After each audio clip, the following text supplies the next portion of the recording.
蒙面财经，朋友们好。那今天呢，我们从看到的两条新闻说起啊，一条呢是说微信在印度彻底被封，那还有一条呢是抖音在海外的业务啊，尤其是在美国的业务何去何从。那然后呢，我们再讲讲中国经济内卷化的问题。那好，那我们先来看第一条新闻啊，就是微信呢在印度正式被禁啊。微信呢在给用户的通知中啊是这样说的，他说根据印度法律，我们目前无法为您提供微信服务。我们重视每一位用户数据安全和隐私，对我们来说是最重要的。我们正在与相关部门接触，希望未来呢能够恢复服务啊。通知是这样讲的啊，但是想微信真的能恢复服务呢啊，恐怕是比较难的。那我不知道大家还记不记得，大约在3-4周前啊，印度呢官方正式的封禁了中国59个 APP 应用，也就是从应用商店下架了这些中国 APP 啊，就是说你没有什么地方呢可以去下载这些 APP。啊，包括这个印度常用的抖音啊、微信啊、UC 浏览器啊，这些呢都遭到了这个下架。那当时的这个封禁措施呢，还只是集中在增量上啊，也就是说，如果你新下载这些应用呢，啊是没法下载的。但是存量的已经在手机上下好的这些应用呢，那基本还是可以用的。那这一次不同啊，这一次呢非常狠啊，直接呢就是把这个在印度使用的存量的微信全部都给封禁了啊，就是你根本就登录不上去。那这个呢，就相当于彻底封禁了微信啊，就是在印度的应用。那我们不知道接下来以后印度呢，是不是还会封禁一些其他的中国的背景的这种 APP？ 那很多在印度的华人呢，其实啊，不光是印度了，就是在海外的华人，他都习惯了用微信呢和中国大陆保持通讯上的联系啊，不管是经商的还是留学的、旅游的啊。那可以说呢，唯一的比较便捷的联系方式呢，也就是微信了。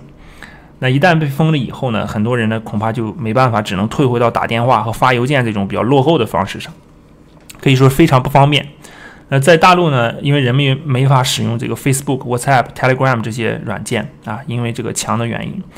那所以微信如果一旦切断呢，海外华人啊和国内的这种联系呢，可以说基本被中断啊，只能退回到打电话和发邮件这种方式了。好，那我们呢再说一则另外的最新消息啊，就是根据印度的经济时报报道，印度政府呢将对另外的275中国应用程序进行审查，以确定呢是否存在任何损害印度国家安全和侵犯用户隐私的行为啊。大家可以看到，现在各国呢都利用这个国家安全和用户隐私这两个名义啊，在进行对中资的这种背景的企业啊，或者说中资的应用程序进行审查。大家可以感受到啊，就是像印度这种态势呢，基本就是相当于全面驱赶中国在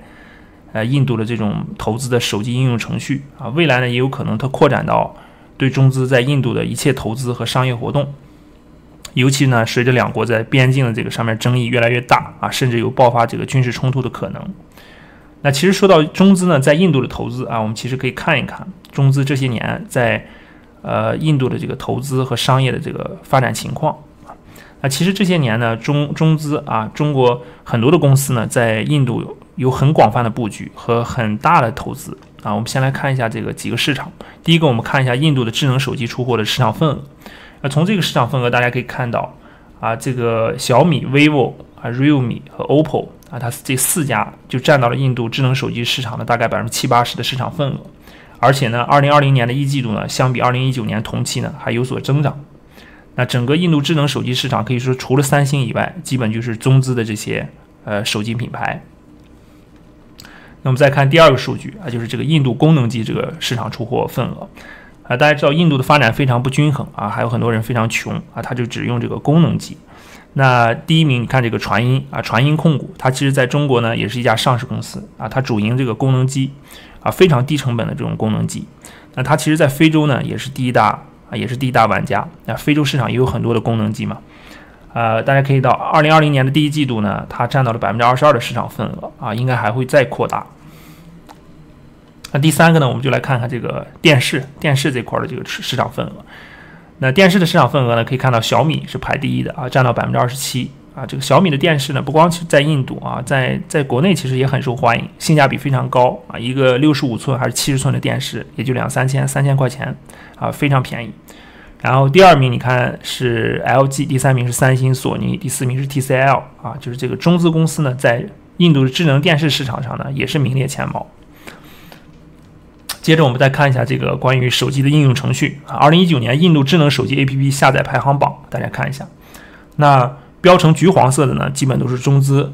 相关的这个应用程序，中资投资的或者中资持有的。那像第一名，你看抖音抖音非常受欢迎不光在印度，在海外都非常受欢迎。那第二名是 Facebook， 那第三名呢是这个 Likee这个 Likee 呢，它其实是新加坡的一个公司开发的。那新加坡这个公司的母公司呢叫欢聚时代其实也是一家中资公司。那第四名呢是 WhatsApp， 第五名呢是 Facebook Messenger第六名是 UC 浏览器UC 浏览器大家知道它是阿里持股的阿里控股的第七名呢是 Hello 呢其实是字节跳动投资的第八名呢是 Weimate 其实也是阿里投资的。第九名呢是 Sharrit 是其实也是北京一家公司开发的。第10名是 Google Pay。 所以大家从这个表就可以看出来，这个中国相关的这个应用程序 APP 在印度非常受欢迎前10名里面占了6席。那我们再看一下中资在印度的这个独角兽的投资其实印度现在也涌现出很多的这种独角兽的互联网公司。那这些互联网公司呢因为他们在印度本地找不到资本，缺乏资本所以很依赖这种海外的 VC 和 PE。那中资公司呢在这方面有很大的优势那基本很多的这个中资公司都参与了印度独角兽的投资你像这个表里面我只列了7家实际上很多你像这个你看这些家投资的这个额度都挺大的，有的都在2亿美金、1亿美金基本你看是阿里巴巴、腾讯复星这些Ctrip 携程这些中资公司都在里面有投资。当然它也结合了其他的一些海外的这些资本，包括红杉软银这些。那说完印度呢，我们就来再看一看抖音在海外，尤其是在美国的一个情况。那抖音呢可以说在是中国互联网公司里面就是进军全球化的一个典范如果你说科技公司里面的硬件呢就全球化做的最好的，那当之无愧的是华为软件里面呢全球化最成功的基本就是抖音了可以说是风靡全球。大家知道很多中国公司呢其实就是只擅长在国内里面混国内经营你要一出海呢就高度不适应所以说真正能在全球市场上有一席之地的中资公司呢其实并不多。那我们看一个数据，就是截止到2020年4月底，抖音呢在全球的下载量超过20亿次其中美国呢是抖音的一个重要市场虽然它的下载量只占到 8.2%， 但是美国市场呢却贡献了抖音将近一半的收入。那预计呢大概是14亿美元左右。那抖音呢现在在美国市场呢遇到了非常严峻的问题就是最新有一个消息，就美国众议院在7月22日呢通过一项法案，就禁止联邦雇员在这个政府发放的设备上下载抖音。那理由呢是该软件存在安全威胁就还是安全原因。那下一步呢就是美国可能会把这个提交给参议院全体投票，来讨论是否将抖音的封杀令扩张到更大的范围总体来讲呢就是抖音在美国面临的情况不太乐观。抖音呢大家知道它的母公司呢叫字节跳动它旗下呢有很多软件产品，像今日头条西瓜视频内涵段子包括抖音都是非常多的应用。那字节跳动可以说是除了阿里巴巴和腾讯以外中国第3大的互联网公司现在早就不是什么 BAT 了这个百度太弱了太弱了。抖音呢准备怎么应对这个在美国的挑战呢？最新有个报道呢出来说，就是为了规避美国将来可能出现的封杀令，抖音呢准备从这个字节跳动的母公司体系里面切割出去，也就是把字节跳动呢它可能把这个控股权卖给由美国风险投资机构，像红杉资本软银General Atlantic 这些投资者。那这样呢抖音从股权关系上就会变成一家美国公司。那之前呢也有媒体去采访这个字节跳动的创始人张一鸣他也是这样说的，就是如果对抖音的未来发展有利的话呢他愿意出售该应用。然后特朗普的经济顾问库德罗他也认为，最终抖音呢可能会成为一家跟中国公司分离的美国公司所以说目前来看呢，就是这个解决方式是最可行的也是最有可能的。但尽管就算这样处理呢，未来仍然有不确定性为什么呢？主要是一个呢是因为美国它不一定会同意字节跳动呢仍然持有少数股权，它可能会要求你完全剥离字节跳动本身呢它是希望再持有一部分的股权的这是一个。第二个问题呢就是抖音和字节跳动体系里面的其他公司他们都共享了字节跳动的核心技术就是基于这种一套核心的算法智能的去推荐视频。那通俗点说就是什么呢？就是计算机它通过观看你的这种了解你的这种视频观看的行为并进行分析，它可能会比你自己呢更了解你喜欢看什么，究竟想了解什么。所以呢，即使抖音在股权上和母公司进行了分割以后啊，但是关于这个共享核心技术这一点啊，依然不会改变。所以说，能不能得到美国政府的认可呢，就仍然是个未知数。那好，上面呢是跟大家分享了微信在印度彻底遭到封杀啊，还有抖音呢面对美国未来可能的封杀啊，以及有采取的这种对策。其实大家已经感觉到了，这个印度市场啊。和美国市场其实对中资的互联网公司呢都非常非常重要啊，一个是未来人口最大的市场啊，一个是收入贡献最高的市场。那两个市场呢都有巨大的这种战略价值。那现在呢这两个市场都对这种中资的互联网公司进行审查，对吧？那渐渐的其实就是对你关上大门，而且这个行为呢有可能在西方的其他国家也蔓延开来啊。你像华为，也就是一开始从美国禁用啊，蔓延到英国，甚至到欧盟的一些国家。所以也不能啊，也很难说未来这些互联网的应用是不是也会遭到这个其他国家的一些审查。那讲到这里呢，就让我想到一个词啊，就是这个内卷化。其实大家最近关注的比较多的一个词呢是内循环啊，我内循环的这个专题我也讲过啊，做了一期节目。那内卷化呢，大家说的比较少啊。其实内卷化呢啊，我觉得也是非常重要的一个概念啊。它指的就是一种社会模式啊，发展到一定阶段以后啊，它就停滞了，不动了，就变成一种固定模式，停滞不前，而且没有办法向更高的这种模式转化。那内卷化的英文呢叫 involution 啊，在英文里面呢，恰好它有一个反义词啊，叫 evolution 啊。evolution 呢是什么意思呢？它是迈向更高层次的发展啊，是一种跨越和进化，正好和 involution 那种内卷向内收缩呢啊是反过来的。中国社会呢啊，由于2000年的这种文化传统啊、习俗，包括制度的原因啊，经常走着走着一不小心啊就内卷化了啊，也就是自我封闭，就停滞在这个一定的生产力水平上上不去了啊，然后开始自我消耗、自我内耗。那现在的国际环境大家也看到了啊，就本来的中国的这个文化体系和制度，它就容易走向内卷化。那现在外部环境再这么一逼啊，外部环境这么啊一逼迫、一压缩啊，中国呢就更容易走向这种啊所谓的自力更生啊。当然也有人说自力更生没什么不好啊，但是啊，如果我们回顾一下历史，你就会发现啊，中国呢自进入近代以来啊，每一次真正实现的这种跨越式发展，基本都是靠融入全球化，或者说靠这种外部力量的介入，打破了原有的内卷化的发展趋势。那中国的历史上呢啊，近代历史上一共有4次打破内卷化啊，或者说打破这种闭关锁国、自我封闭啊、自我消耗的这种历史进程。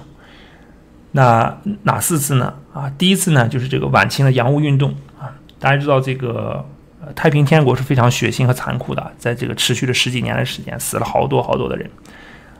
那在这个太平天国被平定以后呢，啊，清政府走上了这个师夷长技以自强的洋务运动。那持续时间呢，是从1860年到1895年，整整的是浩浩荡荡持续了35年的时间。那虽然最终呢以甲午中日战争啊，中国呢遭到惨败而告终，但是这种洋务运动整个的这个进程啊，依然给这个古老的中国带来了巨大的改变和革新啊，涌现了很多的这种物质方面呢，就是涌现了像轮船、招商局、江南造船厂、上海织布局等这些近代的民族工业企业啊，这是肉眼可见的物质变化。那还带来其实更深刻的是思想的变革，就诞生了这种新式教育啊、新式军队，还有新的思想。那洋务运动虽然最后失败了啊，但是不可否认，它其实还是给中国呢这个一个内卷化的发展模式拉升到了一个新的高度啊。那这毫无疑问呢，是对中华民族整体来讲是一次跃升，是一次进化啊，是真正的 evolution。那第二次是什么呢？第二次就是民国时期的这个实业救国。那我不知道大家有没有看过一部老的电视剧，还蛮经典的啊，叫《大染坊》。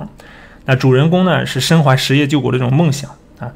最终呢，但是因为时代的原因啊，以悲剧收场了。但是这个剧中呢有一句话，我现在还依然很感动啊。他当时说到，就是要赶上太平盛世啊，我能把大华干得和整个青岛这么大，我能把飞虎部卖遍全中国啊。那这个时代。那个时代呢，确实涌现了这个大量的怀揣实业救国梦想的企业家啊，但是没有办法，因为那个这个当时啊，包括日本侵华啊，种种的这些历史事件，最终呢没能抵挡住时代的滚洪流吧，很多的这个民族企业家最后都失败了。那第三次呢第三次的外部力量介入是1949年以后，就新中国建立以后，苏联的专家的援华。那当时大量的这个苏联专家来到中国以后，带来了很多技术啊，带来一些技术，带来一些资本，让中国呢初步奠定了这个重工业化的基础虽然呢后面呢比较就是和苏联因为交恶以后就断交了嘛，那中国的发展呢就再次陷入了一种停顿但是这次苏联专家袁华呢还是给中国的重化工业重工业奠定了很大很深厚的一个基础还是给中国带来了一些技术进步的。那第4次呢也就是最后一次，那就是这次我们浩浩荡荡的持续40年之久的一直到今天的改革开放。那这一次中国融入世界的范围和程度上都远超前3次。那从此呢，中国可以说跟世界呢是深度绑定从这个贸易量上跟各国的贸易的交往程度上来讲都可以看到，包括这个技术的进步等等那这一次跟世界深度绑定以后呢，中国某种程度上它具备了一定的 evolution 也就是自我进化的可能中国可以说历史上第一次有了可能不再走向内卷化的这个一丝曙光那相信改革开放的历程呢就不需要我在这里再赘述了可以说每个中国人呢都是改革开放的这个受益者海纳百川，有容乃大这句话呢这个很贴切的就是这个开放可以给中国带来的这种外力的变化，它可以使天生容易走向内卷化的中国带来很多的活力，进而呢推动劳动生产率的提升。可以说开放呢不但可以救中国，还可以富强中国。那好，最后呢我们就总结一下今天的话题今天呢给大家讲了2条新闻，一条呢就是印度彻底封禁微信，还有一条呢就是抖音为了规避美国的制裁，考虑呢在控股权上进行剥离。接着呢给大家分析了中国社会的这个内卷化问题，以及历史上4次融入世界的伟大尝试。那每一次的尝试呢都给中国社会带来了巨大的进步不管它失败与否，那让中国这样一个非常容易走入内卷化的社会走出了1000年的禁锢，给这片大地上的人民呢也带来了广泛的福泽可以说要感谢每一次推动中国走向开放的这些开拓者们他们呢是真正的前浪。那好，今天的分享呢就到这里，感谢大家的观看，我们下期再见。